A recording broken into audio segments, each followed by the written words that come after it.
नमस्कार। मैं हूं रमेश भट्ट। मैं अमूमन कहता हूं कि पहाड़ की बेटियों का हौसला जो है वो चट्टान को भी टक्कर दे सकता है। मैं पहाड़ की जिस बेटी से आपको मिला रहा हूं वो बैक टू बैक दो 2021 गोल्ड, 2022 गोल्ड, 2023 गोल्ड, यानी अगर पिछले 3 साल में मैं एशियन चैंपियनशिप की बात करूं वो लगातार सोने पे निशाना लगाती आ रही हैं।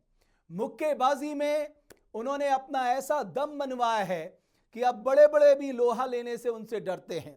पिथौरागढ़ से जुड़ रही हैं निकिता चंद और ये सब कुछ उन्होंने हासिल किया है महज 17 साल की उम्र में। और मैं आपको बताऊं 2021 में दुबई में गोल्ड जीता, 2022 में जॉर्डन में गोल्ड जीता और 2023 में कजाकिस्तान से गोल्ड जीत के आई हैं। देवभूमि डायलॉग के मंच पे मौजूद हैं निकिता। बहुत धन्यवाद, बहुत बधाई तुमको। अब ये बताओ ये राज क्या है कि तुम हमेशा गोल्ड पे निशाना लगा के आती हो, ये राज क्या है? सर ऐसा तो कुछ नहीं है, बस मेहनत करते रहो और अपना जो एम है वो एक ही, क्योंकि बॉक्सिंग में अगर माना जाए देखा जाए तो मेडल एक ही होता है। अगर हम किसी से भी हार रहे हैं तो वो हमें चाहे सेमी में मिले चाहे क्वार्टर में मिले, लेकिन मेडल हम सबको हरा के आते हैं। और सब हमें वो जो हमारा अपोनेंट होता है वो भी लड़के हमारे वेट में ही किसी ना किसी से लड़के आता है, तो जो लास्ट में फाइनल में लड़ते हैं उनमें से एक ही चैंपियन बनता है। तो बॉक्सिंग में एक ही मेडल होता है, जहां तक माना जाता है वो गोल्ड है। और वो मेडल जो है वो पिथौरागढ़ की बेटी को मिला है। जी जी। तो आप थोड़ा सा बताइए अपने बारे में, बचपन से मन में था या क्योंकि पिथौरागढ़ जो है वो सेंटर है बॉक्सिंग का, तब आपके मन में आया? कैसे आपके मन में जी आया कि आपको बॉक्सिंग में जाना है? ऐसा तो कुछ नहीं था। मैंने 2016 में स्टार्ट की थी वैसे। मैंने स्टार्ट अपना थोड़ा मैं हेल्थी हो गई थी, तो उस वजह से मैंने थोड़ा स्कीपिंग वगैरह और फिटनेस की एक्सरसाइज करने के लिए गई थी मैं। मेरे फूफा जी लेके गए थे जो मेरे कोच हैं।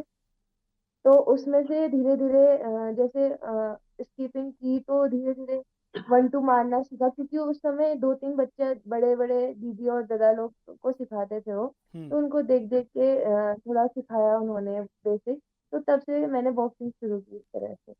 और आपके जो फूफा जी हैं वो आपके कोच हैं, उन्होंने अपनी छत को, उन्होंने जैसा कि बताया कि उन्होंने पूरा बॉक्सिंग सेंटर बना रखा है, तो उनसे कितनी मदद मिली आपको? हाँ, मैं उन्हीं के साथ रहती हूँ एक्चुअली। मेरा सब कुछ वही करते हैं।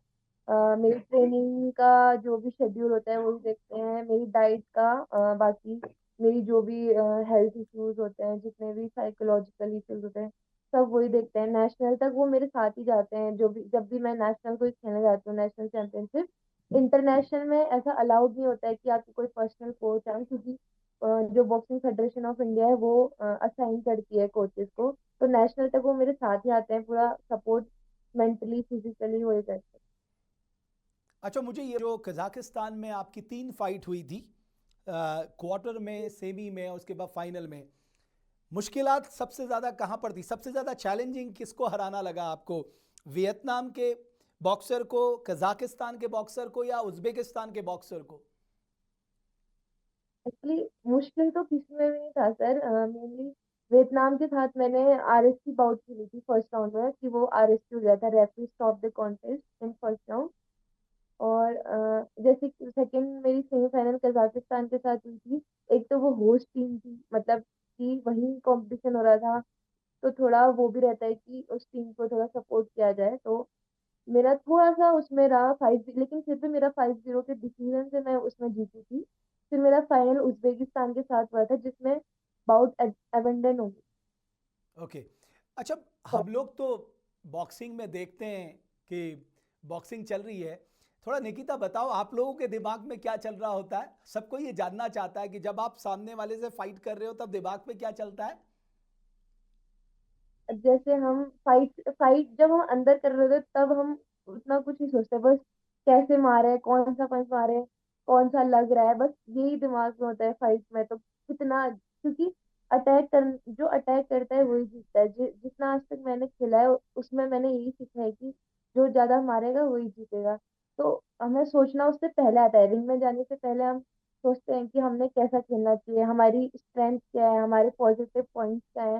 हमें फाइट पे जाने से पहले अपने पॉजिटिव पॉइंट्स पे ज्यादा ध्यान देना चाहिए, नेगेटिव को छोड़ के, ताकि हमारा माइंड बिल्कुल सेट रहे गेम अपना गेम की उसको अच्छे से दिखाने के लिए।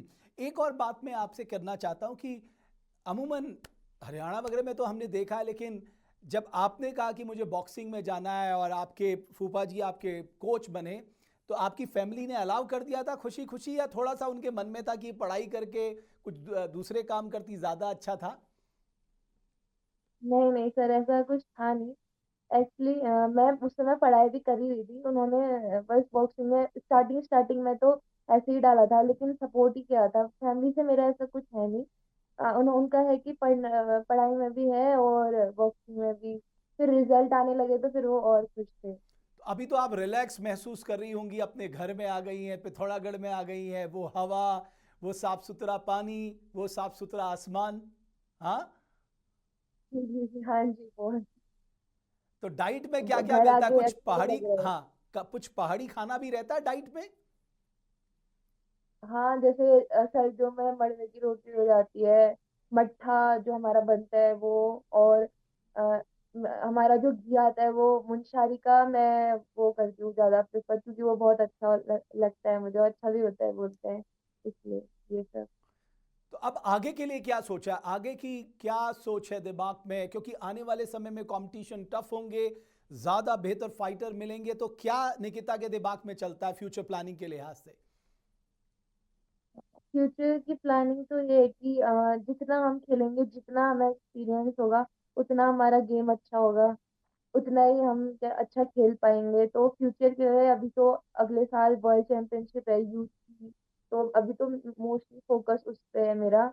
उसके बाद मैं सीनियर हो जाऊंगी 2025 में, तो उसमें Asian games, Asian Commonwealth games वगैरह आएंगे, और ओलंपिक होगा अगर 2028 में, बॉक्सिंग अगर उसमें जुड़ा होगा तो मैं उसमें भी अपना रिप्रेजेंट करना चाहूंगी। तो आपकी ट्रेनिंग और डाइट और पूरा दिन का आपका चार्ट क्या होता है? मतलब आपका टाइम टेबल क्या होता है कि किस तरह से आप शुरुआत करती हैं और कितना आप प्रैक्टिस करती हैं? क्या कुछ करती है, थोड़ा बताइए, ताकि दूसरे बच्चे भी निकिता से मोटिवेट हो, दूसरी बेटियां भी निकिता से मोटिवेट हो। मैं सुबह 4:15 तक उठ जाती हूँ। उसके बाद अपना सब कुछ ड्रेसअप तैयार व्यार होके 5 बजे से हमारी प्रैक्टिस शुरू हो जाती है 7 बजे तक। उसके बाद हमें स्कूल जाना होता है, सीधे आके तैयार व्यार होके नहा धो के फिर हम 3 बजे तक घर पहुंचते हैं स्कूल से। फिर 3:30 से हमारी शाम की प्रैक्टिस होती है 6:30 बजे तक या 6 बजे तक। उसके बाद हम खाना वाना खा के थोड़ा स्कूल का काम होता है तो वो कर लेते हैं, फिर सो जाते हैं। ठीक है। अच्छा निकिता, क्योंकि आपके संडे को रेस्ट होता है हमारा। संडे को रेस्ट होता है, क्योंकि आपके तो फूफा जी ट्रेनर थे, कोच थे, तो उन्होंने आपको बेस्ट ट्रेनिंग दी। आपको क्या लगता है क्या कुछ होना चाहिए हमारे सर उत्तराखंड में, ताकि जो बेटियां किसी भी स्पोर्ट्स पे जाना चाहें उनको वो मौका मिले, उनको वो प्लेटफॉर्म मिले? आप क्या सोचती हैं? एक्चुअली स्पोर्ट्स में तो सर सबको जाना चाहिए, क्योंकि स्पोर्ट्स हमें बहुत चीजें सिखाता है, डिसिप्लिन सिखाता है, अपनी लाइफ अच्छे से जीना सिखाता है, और बहुत सारे लाइफ लेसन भी देता है। और जो एक्चुअली स्पोर्ट्स में कुछ करना चाहते हैं उनके लिए बहुत सारी अपॉर्चुनिटीज हैं। उनको क्या कहते हैं, जॉब अभी उत्तराखंड में इतना हो गया है कि जॉब मिलता है। आप कोई भी कंपटीशन नेशनल इंटरनेशनल खेलते हैं तो आपको कैश प्राइज अवार्डेड मिलते हैं। और जहाँ हमारे हम कहाँ पे लैक करते हैं वो, और स्टेट जैसे हरियाणा पंजाब है, वो चीज़ है हमारे यहाँ लैक ऑफ एक्सपीरियंस होता है बच्चों पे, लैक ऑफ कंपटीशन है हमारे वहाँ। तो मैं चाहूंगी कि ज्यादा से ज्यादा हमारे वहाँ कंपटीशन हो, स्टेट कॉम्पिटिशन्स, नेशनल कॉम्पिटिशन्स भी कहीं कराए जाएं, ताकि हम अच्छे से और परफॉर्म कर पाए, हमारा एक्सपीरियंस बढ़े, ताकि और बच्चे भी खेल पाए। और हमारी जो गवर्नमेंट है उन्होंने आजकल जो मंथली बच्चों को 1500 रुपीज पर मंथ का दे रखा है, छोटे 13-14 ईयर्स के, और टिल 21 18 to 21 को भी 2000। तो जो गवर्नमेंट ने किया है अभी, तो वो बहुत अच्छी बात है, ताकि उससे बच्चे अपने डाइट का या जो इक्विपमेंट होता है हमारे स्पोर्ट्स के, जैसे बॉक्सिंग में हेड गार्ड ग्लव्स हैं, तो वो भी बहुत महंगे आते हैं। जैसे शूटिंग में ही पिस्टल कितनी महंगी आती है, टेबल टेनिस है उस चीज की बॉल लेना, टेनिस की बॉल लेना, बैडमिंटन में रैकेट उसकी कॉक इतनी यूज होती है। तो इन सब का एक्सपेंडिचर उसके लिए उसमें काम आता है। हमारी डाइट, जैसे ड्राई फ्रूट्स हमारे होते हैं, उसको भी लेना, तो ये सारी चीजें हैं। ओके, कैसा फील होता है जब अपना भारत का झंडा लहराता है, और वो फीलिंग थोड़ा सा बताइए, जब इंडिया का नाम आता है वो फीलिंग बताइए जब आप इंडिया को रिप्रेजेंट करती है।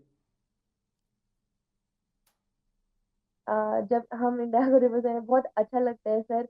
और दूसरी कंट्री में अपनी कंट्री का फ्लैग सबसे ऊपर देखना, और अपनी कंट्री का नेशनल एंथम सुनना, और पोडियम पे उस सबसे ऊपर खड़े होना बहुत अच्छा लगता है अंदर से ही, कि हाँ हमने कुछ किया है, ऐसा लगता है, बहुत अच्छा लगता है। ओके, लास्ट क्वेश्चन, निकिता और बेटियों को क्या कहना चाहती है, मैसेज क्या है निकिता का? कि सारी लड़कियां सर स्ट्रांग होती हैं, सब में बहुत दम होता है, बस अपने आप को पहचानने की जरूरत है। और अपना क्या, अपने अंदर की क्या खूबी अगर हमने उसे पहचान लिया तो हम वो सब कर सकते हैं। क्योंकि वुमेन में और गर्ल्स में बहुत पावर होती है कि वो कुछ भी कर सकते हैं।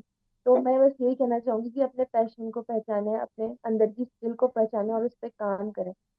चलिए, बहुत धन्यवाद निकिता, और फ्यूचर के जितने भी आपके हाँ जी, मैचेस होने हैं जी। उसके लिए आपको बहुत शुभकामनाएं हैं। और तुमने पूरे उत्तराखंड के साथ साथ भारत को भी प्राउड फील कराया है, और बहुत आसान नहीं होता, आप रियल मायने में उत्तराखंड की गोल्डन गर्ल बन गई है, जो हर साल गोल्ड पे निशाना लगा के आ रही है।